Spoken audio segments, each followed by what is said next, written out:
Friends, শুভ অক্ষয় তৃতীয়ার সবাইকে আমার আন্তরিক ভালোবাসা। আশা করি সবাই নিশ্চয়ই খুবই ভালোই আছেন। এখন গরমের দাবদাহ থেকে তো আমরা একটু মুক্তি পেয়েছি। যাই হোক, আজ অক্ষয় তৃতীয়ার জন্য এই গণেশজিকে আনতে গিয়েছিলাম। সেরমভাবে গণেশজির মূর্তি খুব একটা ভালো কিছু পাচ্ছিলাম না, যা হোক খুঁজে খুঁজে দেখলাম। আমি নিজেই এই গণেশজির পুজো করি, ব্রাহ্মণ ডাকি না, যেমন পারি তেমনভাবে দেওয়ার চেষ্টা করি। সেরকম যে খুব বাহুল্যতা করে বিলাসিতা করে পুজো করতে পারি তা নয়, মোটামুটি ভগবানকে ভালোবেসে যেটুকু পারি সেটুকুই চেষ্টা করি করার। আর এই গণেশজির প্রিয় লাড্ডু গণেশজিকে অর্পণ করলাম, এই মালাটা গেঁথে দিলাম। এছাড়া নিত্য পুজো করছিলাম, সেটা আর ভিডিও করা হয়নি। গণেশজির পুজোটা একটু ভিডিও করে দেখালাম।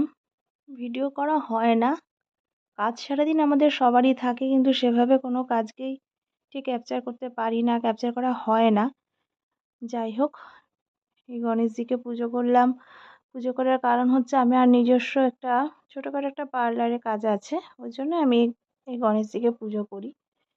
পয়লা বৈশাখেই করি, এবার পয়লা বৈশাখে করা হয়নি বলে অক্ষয় তৃতীয়ায় করলাম।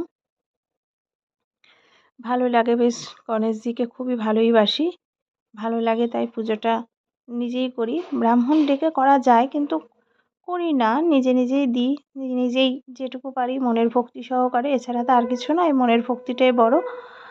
এভাবেই পুজো করার চেষ্টা করি, করছি, পুজো করি। সবাই ভালো থাকবেন। আজ অক্ষয় তৃতীয়ার দিন, সবার জীবনে সমস্ত কিছু অক্ষয় হোক, এই শুভকামনা রইল।